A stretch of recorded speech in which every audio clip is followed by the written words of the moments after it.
Donc, et cette année, on a étudié la corrélation entre l'hémoglobine A1C et la ferritine chez le patient diabétique.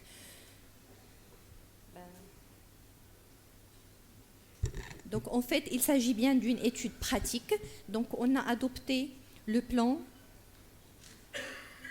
théorique, l'introduction. On va parler de quelques rappels physiologiques, le matériel et les méthodes qu'on a utilisées pour cette étude, nos résultats. On va partager avec vous nos résultats, sachant que encore cette année, ce sont des résultats qui sont en cours de publication, qui ne sont pas encore publiés. On va discuter, puis on va essayer de sortir avec quelques recommandations avant de conclure. Pourquoi on a choisi la ferritine et l'hémoglobine glyquée? Vous connaissez bien sûr qu'il s'agit bien de deux protéines indispensables pour notre corps. Mais il y a un point commun entre l'hémoglobine et la ferritine. Toutes les deux, oui, exactement, toutes les deux portent du fer à l'intérieur. La différence, c'est que les deux représentent le stockage du fer dans notre corps, sauf que le fer de l'hémoglobine, c'est un fer ferreux, c'est le Fe2+, et c'est le fer mobile, c'est le fer fonctionnel. Alors que le fer de la ferritine, c'est le fer ferrique, c'est le Fe3+, et c'est le fer de réserve, de stockage.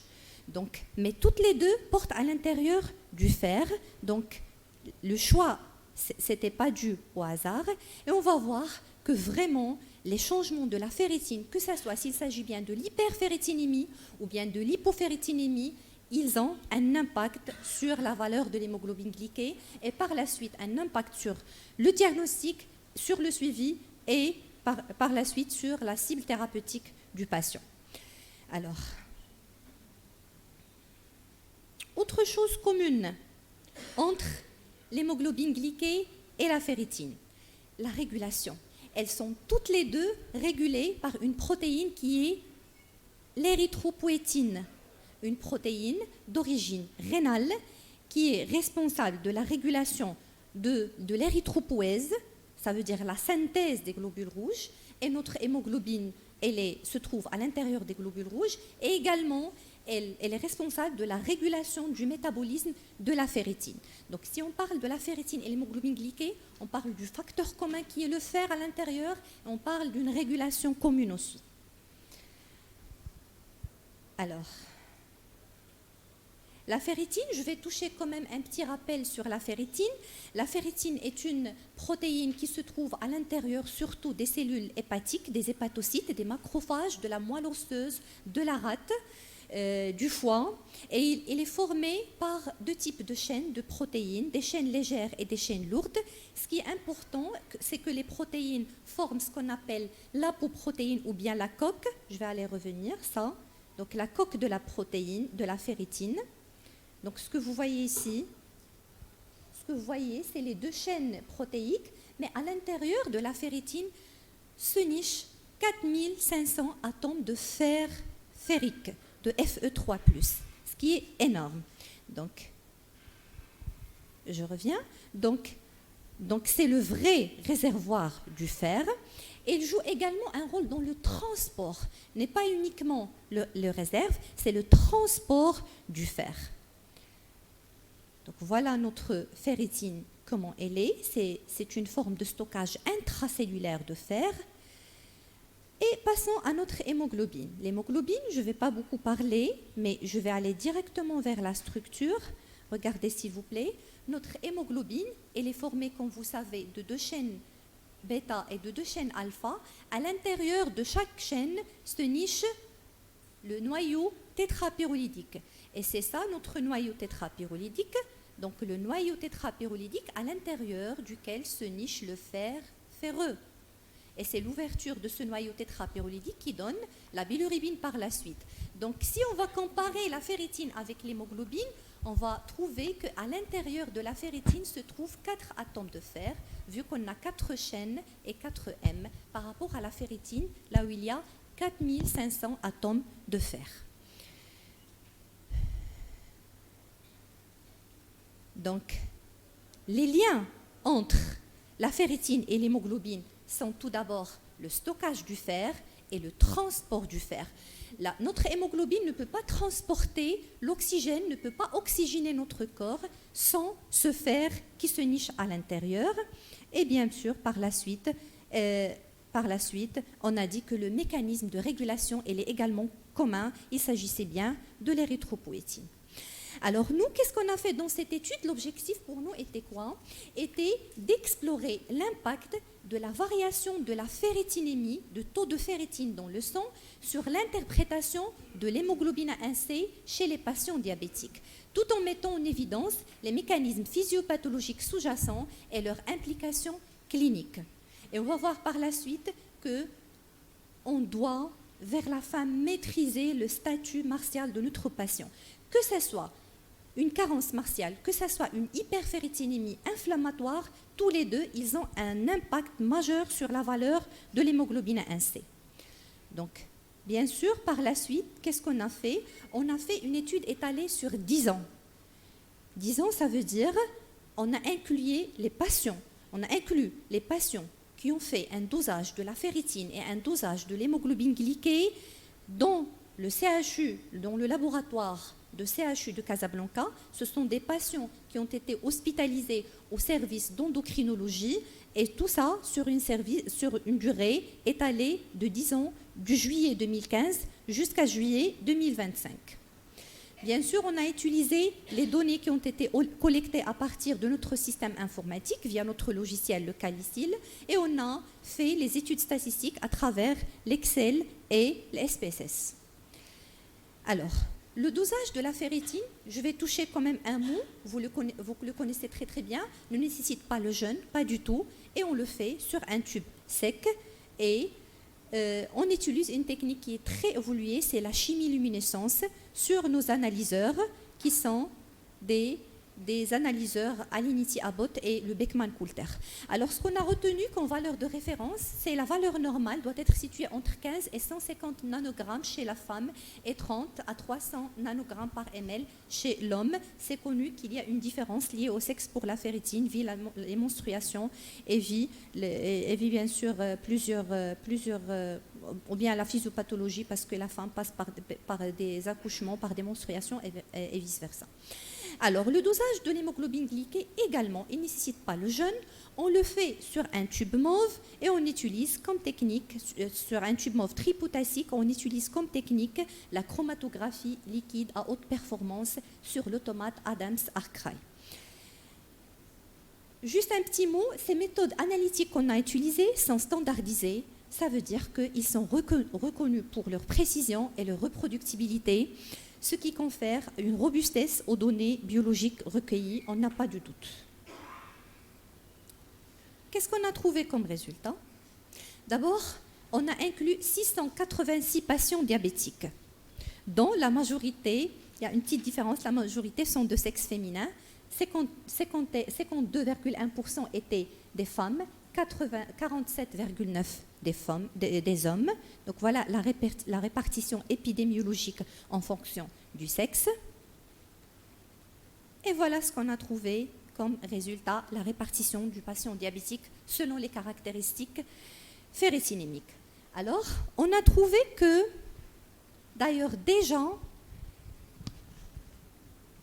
on va dire, 98 patients présentent une hyperferritinémie, soit une ferritinémie normale. Donc déjà, 70% hyperferritinémie, ça représente 10,2 patients. Excusez-moi, de l'hypoferritinémie. L'hyperferritinémie, c'est encore plus. L'hypoferritinémie, c'est 60 patients, ce qui représente 10,2 patients. Et sur ces 70 patients, on a trouvé que uniquement 10 avaient une valeur normale de l'hémoglobine A1C et 60 avaient une valeur élevée de l'hémoglobine A1C. Donc, chez les patients qui présentent une hypoferritinémie, la majorité, ça veut dire 60 sur 70, avaient une valeur élevée de l'hémoglobine A1C.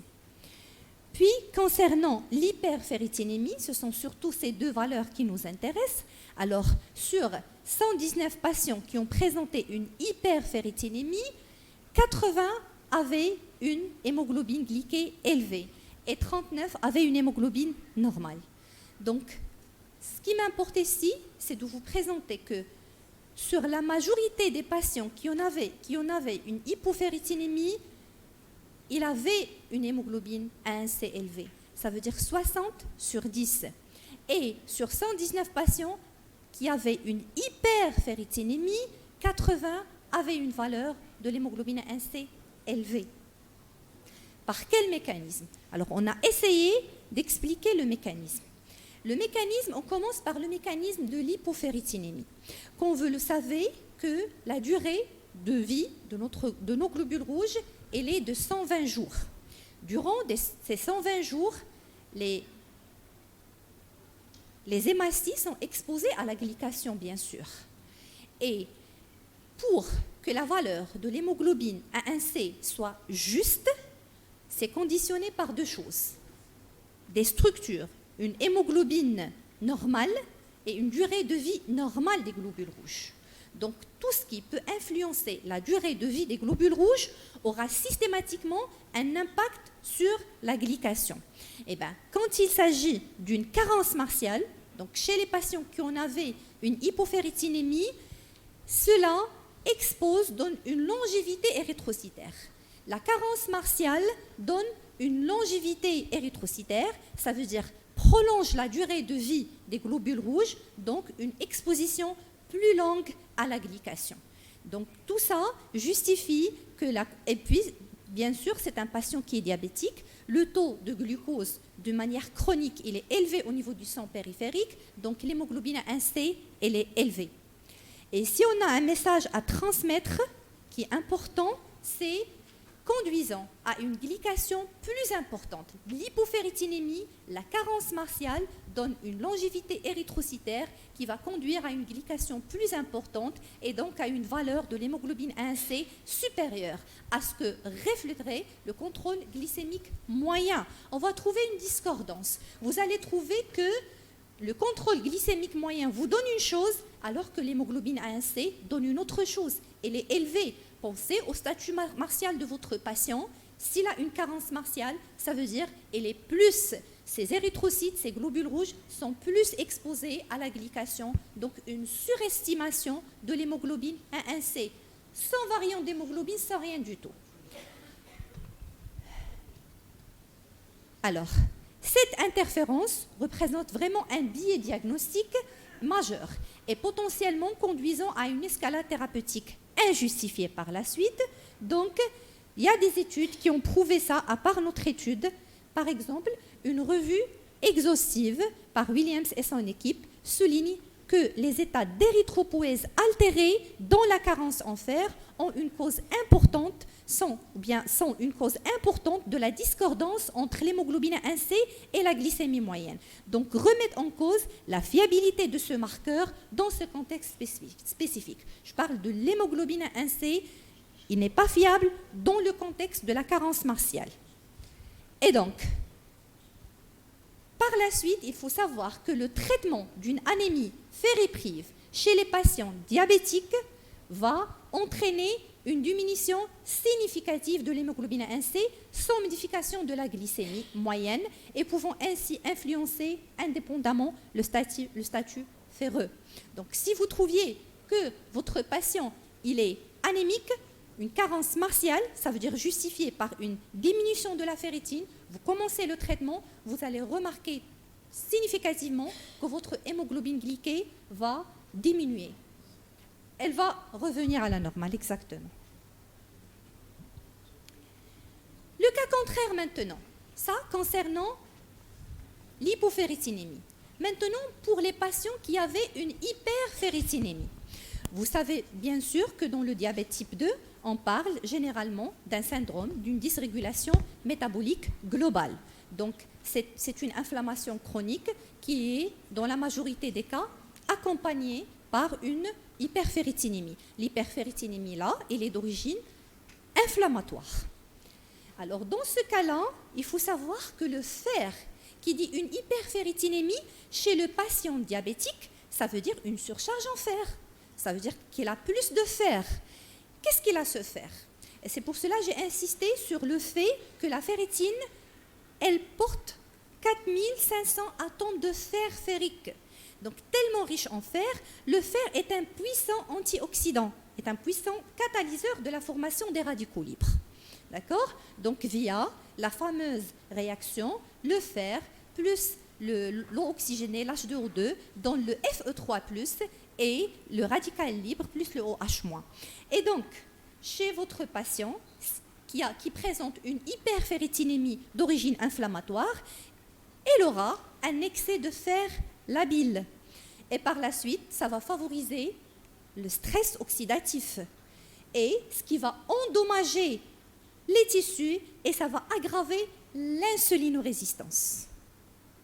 Donc c'est ça exactement le mécanisme de la résistance ou bien de l'augmentation de l'hémoglobine A1C chez les patients diabétiques qui ont une hyperferritinémie d'origine inflammatoire. Et par la suite, les radicaux libres, donc, qui sont dus à l'excès du fer labile dans le cas de l'hyperferritinémie inflammatoire chez le patient diabétique, peuvent inhiber la signalisation de l'insuline au niveau des récepteurs et des substrats. Et ça va endommager directement les cellules bêta de Langerhans et par la suite va réduire la sécrétion insulinique. Donc, il y en a des études également qui ont montré ça et qui ont établi un lien direct entre la surcharge en fer hépatique et le stress oxydatif, ce qui aggrave l'insulinorésistance. Et bien, à partir, ça c'est juste pour vous montrer effectivement dans la cascade de formation des radicaux libres, on trouve toujours à l'intérieur le fer. Le fer qu'on doit éviter chez le patient diabétique. Regardez s'il vous plaît, c'est toujours le fer qui est à l'intérieur. Donc, on va dire que de plus, la ferritine agit comme une protéine positive à ce moment-là, donc dans l'inflammation chronique à bas grade qui caractérise le patient diabétique et va stimuler par la suite, ça va stimuler le stress oxydatif et ça va donner une ou bien une augmentation de l'hémoglobine A1C. Ben, on va dire, c'est quoi la solution? La solution jusqu'à ce jour, il y a des études qui disent qu'ils ont discuté l'excès de fer tissulaire. Donc, qu'est-ce qu'on peut faire? C'est pas d'origine hématochromatose, c'est d'origine inflammatoire, mais vous savez bien sûr que dans les hémochromatoses, ce qu'on pratique généralement comme traitement, oui, exactement, c'est de faire saigner le patient. Ben,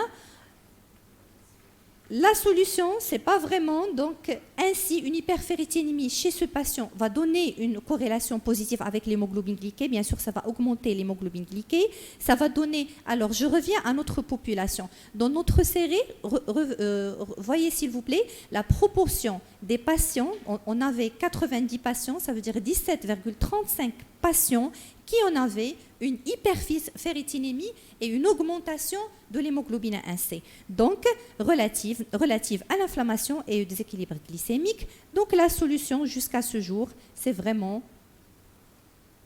on va dire, les implications cliniques dans ces interactions sont majeures. On ne peut pas ignorer le statut ferreux du patient, donc qui va donner systématiquement des erreurs d'interprétation. Faire saigner le patient actuellement, c'est une, on va dire, perspective thérapeutique chez le patient diabétique porteur d'une hyperferritinémie d'origine inflammatoire. Donc, s'il vous plaît, essayez de ne pas ignorer les erreurs d'interprétation du bilan glycémique qui sont dues à des fausses variations de l'hémoglobine A1C. Et si on a un message aussi à insister sur un message, c'est devant toute hémoglobine A1C élevée, à condition discordante avec l'autosurveillance glycémique, la recherche d'une carence de fer, précisément la ferritine, associée à d'autres marqueurs bien sûr, comme le coefficient de saturation de la transférine, doit être faite systématiquement.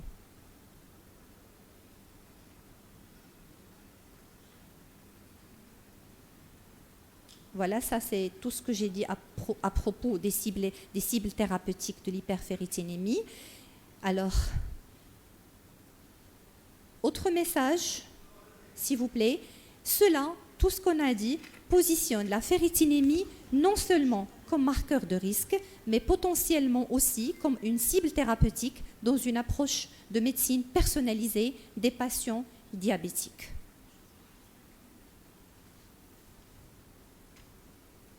Donc, je vais conclure avec ces 2 diapositives.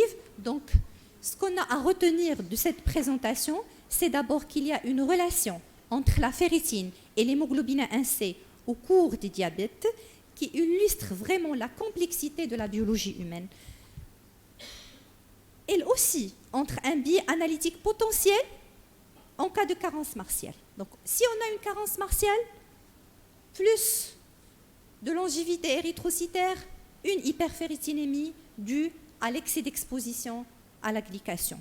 Le contraire, si on a un excès de fer, plus de fer labile, plus de radicaux libres, plus de stress oxydatif, plus de résistance à l'insuline, on va endommager notre îlot bêta de Langerhans, responsable de la synthèse de l'insuline.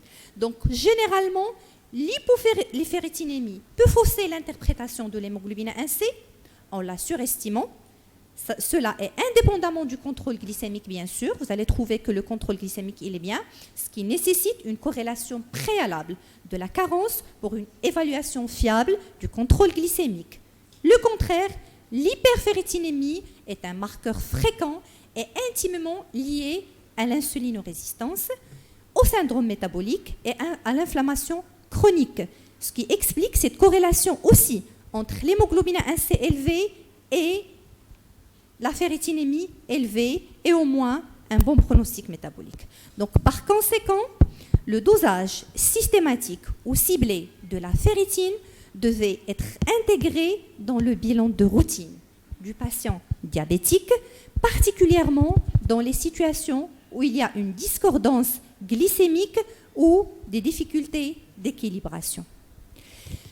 Cette approche intégrative permettrait une interprétation plus fine de l'hémoglobine A1C, une stratification plus précise de risques et à terme une prise en charge thérapeutique plus globale et personnalisée visant non seulement la glycémie mais aussi le déséquilibre métabolique et inflammatoire sous-jacent.